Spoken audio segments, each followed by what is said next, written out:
Halo kawan pajak, apa kabarnya hari ini? Sudah pada ngopi belum?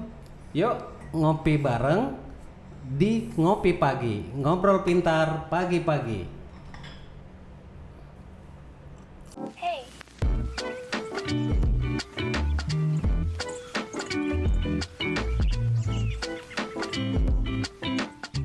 Ketemu lagi hari ini bersama saya Ismail, penyuluh pajak KPP Madya Batam di podcast KPP Madya Batam. Podcast yang membahas isu-isu terkini dan yang sedang berjalan. Untuk hari ini telah hadir bersama kami jurusita pajak yang ada di KPP Madya Batam, yaitu Abang Hinsa dan Kak Rebeka. Selamat pagi Kak Abang Hinsa dan Kak Rebeka. Pagi, Bang. Apa kabarnya hari ini? Alhamdulillah. Baik ya, alhamdulillah. Oke, apa aja nih kesibukan akhir-akhir ini yang mungkin bisa dijawab duluan oleh Bang Hinsa? Ya Bang, kalau kita sekarang lagi sibuk ini ya, ngejar target penerimaan yang dari bagian penagihannya.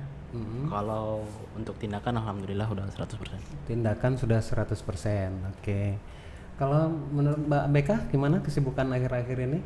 Ya, kita sekarang lagi fokus di pengawasan komitmen pembayaran wajib pajak yang sudah dilakukan tindakan penagihan. Baik. Jadi yang sebelumnya sudah diterbitkan surat paksa, yang sudah diblokir, sita aset itu kami awasi pembayarannya. Oke, jadi lebih ke pengawasan sekarang ya. Oke.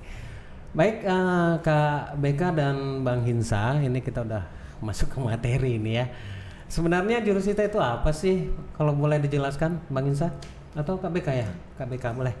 Jadi jurusita berdasarkan undang-undang buat kawan pajak yang belum tahu ya. Jadi dasar hukumnya jurusita pajak itu dari Undang-Undang Nomor 19 tahun 2000, sebelumnya perubahan dari Undang-Undang 19 tahun 1997 tentang penagihan pajak dengan surat paksa.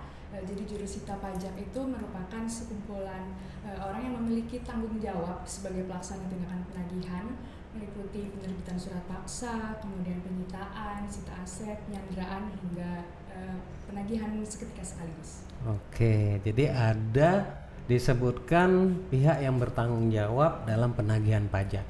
Lantas boleh Bang Hinsa ya, apakah artinya itu bisa dikaitkan dengan debt kolektornya kantor pajak? Tentu saja berbeda Bang ya. Kalau misalnya debt collector itu kan ya pasti perbedaannya kan kita jurusita ini bekerja berdasarkan undang-undang. Oke. Ya.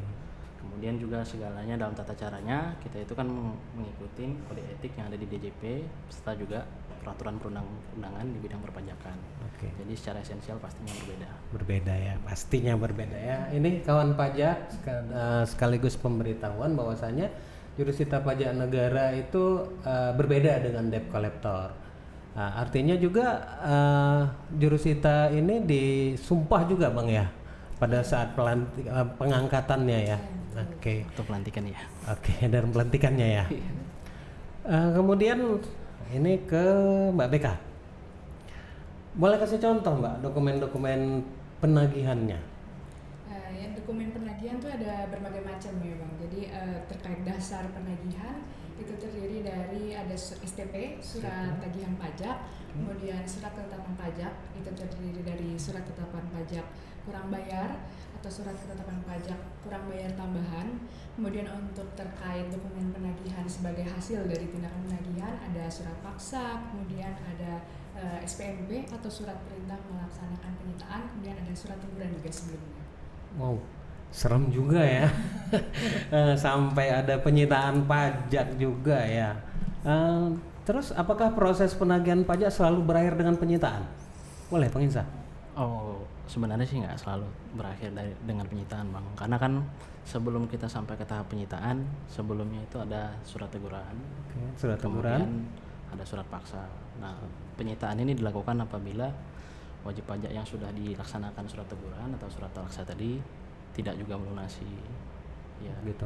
Artinya ngemplang pajak ya. dengan tidak mengindahkan surat-surat yang disampaikan oleh Direktur Jenderal Pajak. Dan tidak pula berhenti di sita. Jadi gitu. apabila setelah sita nanti ada tindakan selanjutnya seperti bisa lelang Oke. atau subproses dari sita itu sendiri ada blokir atau nanti misalnya juga mungkin lebih ke arah selanjutnya adalah cegah dan bahkan mungkin yang ultimum remediumnya itu ada penyanderaan sampai pemblokiran juga ya. Ada yang mau ditambahkan Kak BK? Ya, terkait wajib pajak yang tidak patuh juga kami harus sampaikan juga kalau misalkan tindakan penagihan ini akan berhenti kalau wajib pajak melunasi seluruhnya. Jadi kalau jika belum, tetap tindakan pajak akan tetap berjalan. Oke. Artinya tidak berhenti sampai di situ saja ya, tidak hanya sampai ke penyitaan, bisa dilanjutkan dengan lelang ya, sampai proses lelang. Oke. Kemudian ada teguran, ada surat paksa, ada surat perintah melaksanakan penyitaan. Sebenarnya urutannya kalau boleh tahu nih, proses penagihan pajak itu seperti apa urutannya? Kak BK? Ya kawan pajak, jadi pada dasarnya upaya penagihan pajak itu dimulai sejak jatuh tempo pembayaran ketetapan pajak, yaitu 1 bulan sejak tanggal diterbitkannya STP surat tagihan pajak atau surat ketetapan pajak. Nah kemudian jika dalam jangka waktu 1 bulan tersebut wajib pajak belum melakukan pelunasan pembayaran, kemudian 7 hari setelah jatuh tempo pembayaran tersebut akan diterbitkan surat teguran yang dikirimkan melalui pos. Kemudian jika wajib pajak masih belum juga melakukan pelunasan pembayaran, maka akan diterbitkan surat paksa yang akan disampaikan secara langsung oleh jurusita pajak pada wajib pajak melalui penanggung pajak. Nah tapi kawan pajak nggak perlu khawatir nih, walaupun namanya surat paksa, jadi itu memang sebagai tindakan penagihan supaya wajib pajak lebih aware ya, karena kita sampaikan secara langsung. Karena mungkin biasanya kendalanya kalau dari wajib pajak kendalanya dari pos ya, biasanya misalnya suratnya tidak diterima atau gimana. Jadi kami sampaikan surat paksa secara langsung gitu. Jadi kami menemui wajib pajak supaya wajib pajak tahu masih ada utang pajak yang belum dilakukan pelunasan. Kemudian setelah jangka waktu paling cepat 2 kali 24 jam setelah disampaikan surat paksa wajib pajak masih belum melakukan pelunasan pembayaran, kami dapat menerbitkan SPMP atau surat pelaksanaan melakukan penyitaan. Jadi itu kami melakukan penyitaan terhadap aset wajib pajak gitu. Jadi kemudian jika wajib pajak masih belum melakukan pembayaran juga, namun diharapkan tidak sampai sejauh ini ya. Jadi kawan pajak kalau bisa bahkan tidak sampai ketemu kami gitu ya.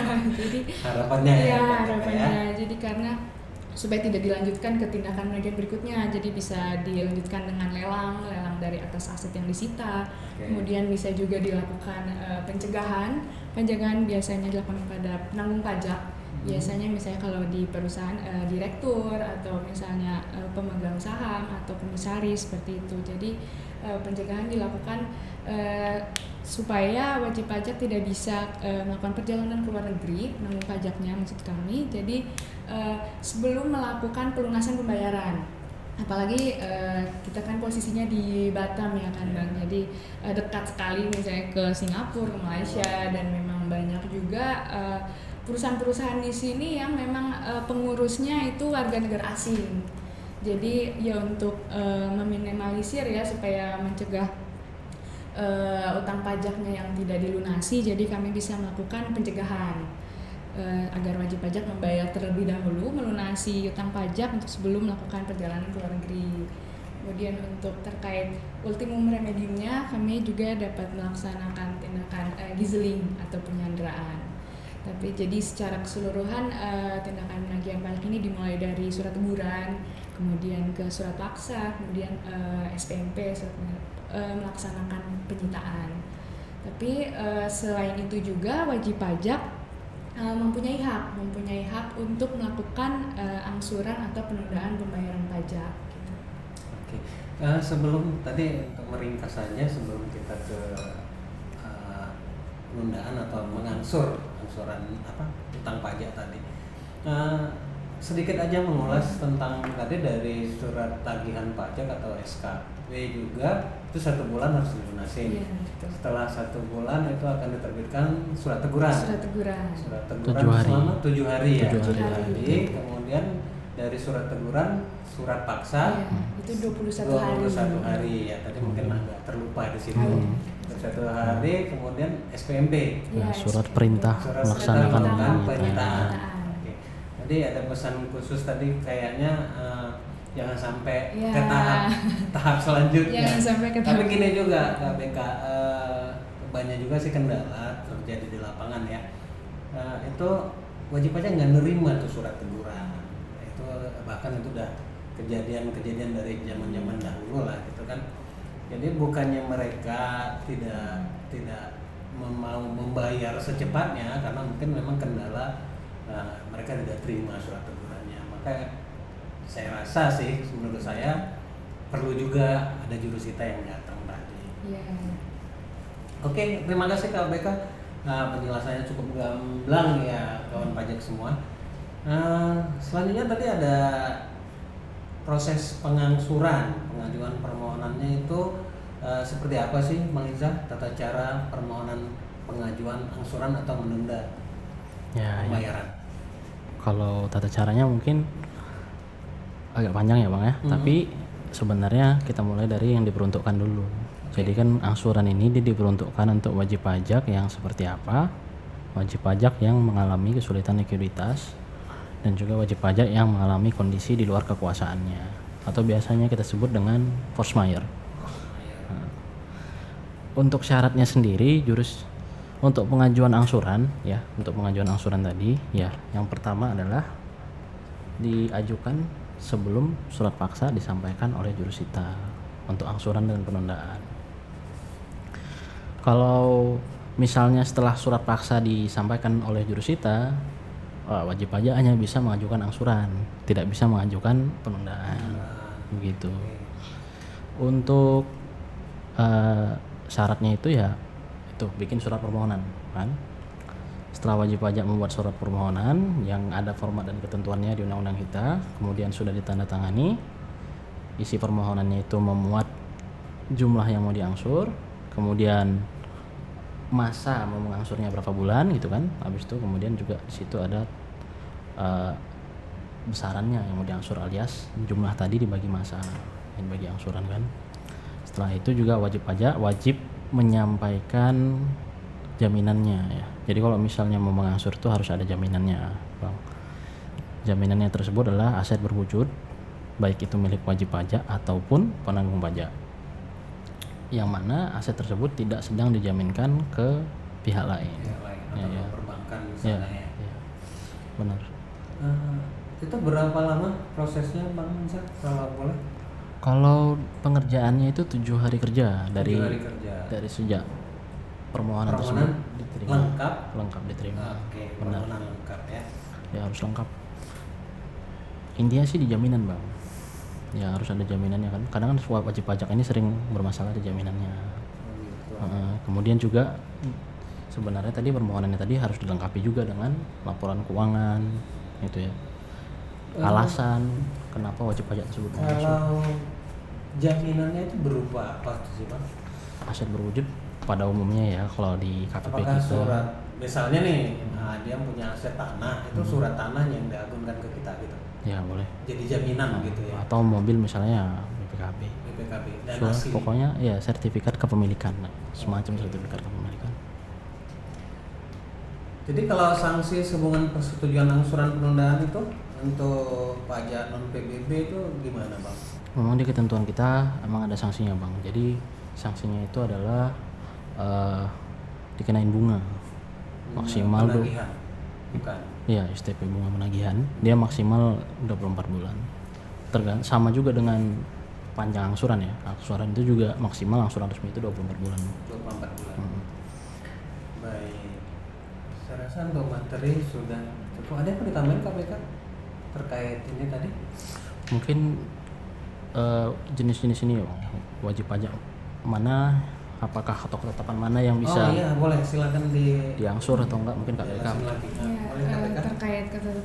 terkait yang dapat dilakukan angsuran ya untuk penundaan itu yang diperbolehkan biasanya atas SPT PPh yang terkait pembayaran yang masih pajak yang masih seharusnya terutang.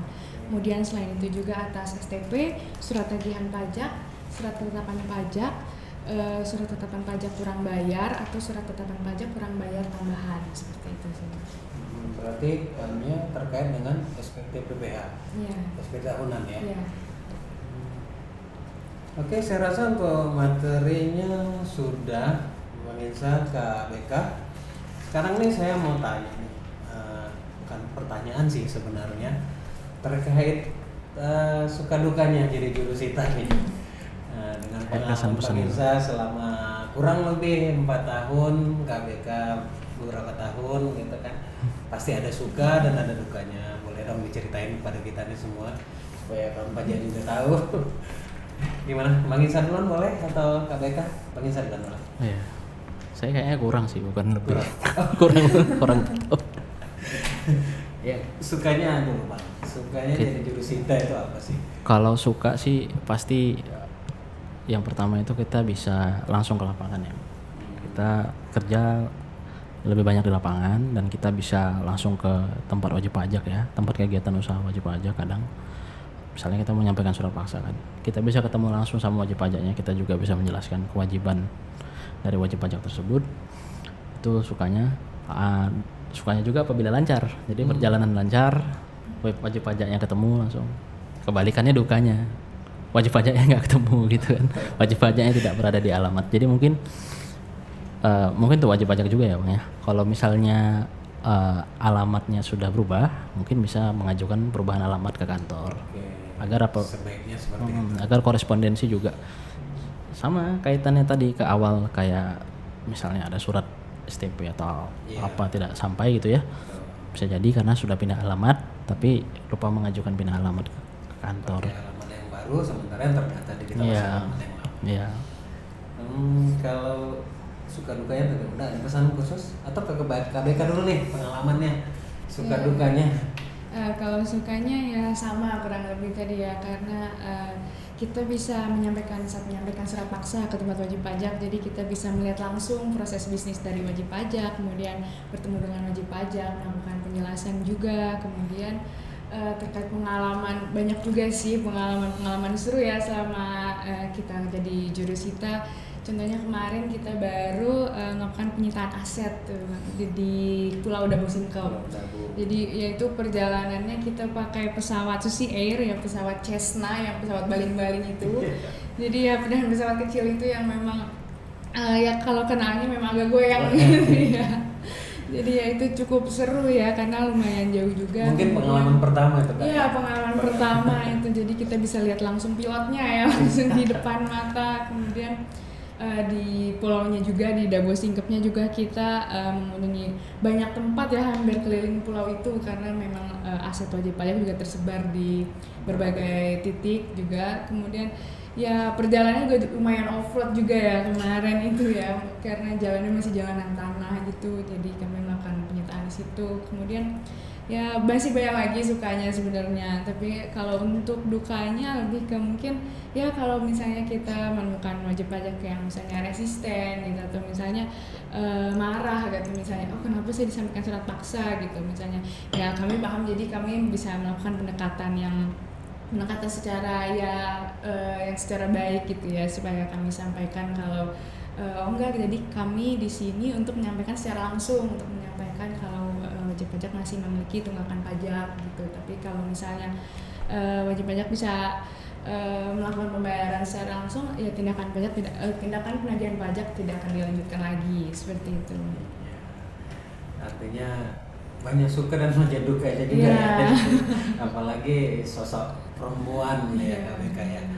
Tapi sedikit pemberitahuan nih buat Bang Kakak, kemarin itu dari Bea Cukai itu mau fasilitasi punya ya, kebetulan ada Kak Ana di situ kemarin ya, jadi ada mau difasilitasi kalau kunjungan ke luar pulau yang seperti Dabu tadi itu menaiki kapalnya Bea Cukai, itu fasilitas yang akan diberikan untuk jurusita ke depannya. Kawan pajak, sampai di sini dulu obrolan kita hari ini. Semoga kawan pajak semua jadi memahami apa itu proses bisnis daripada penagihan. Untuk kawan pajak yang tertarik dengan ingin tahu lebih lanjut tentang peraturan perpajakan, pantau terus podcast Ngopi Pagi dengan cara subscribe, like, dan share pastinya. Atau jangan lupa klik tanda lonceng untuk mendapatkan notifikasi terkait dengan podcast Ngopi Pagi yang terbaru. Terima kasih kepada narasumber yang bersedia hadir dan terima kasih atas sharing ilmunya. Semoga dengan adanya edukasi melalui podcast ini, kemudian wajib pajak dalam melaksanakan kepatuhan menuju voluntary compliance dan keadilan perlakuan perpajakan dapat tercapai. Akhir kata, saya Ismail izin undur diri dan sampai ketemu di podcast Ngopi Pagi KPP Madya Batam berikutnya. KPP Madya Batam, we make you easy to comply. Silakan diminum.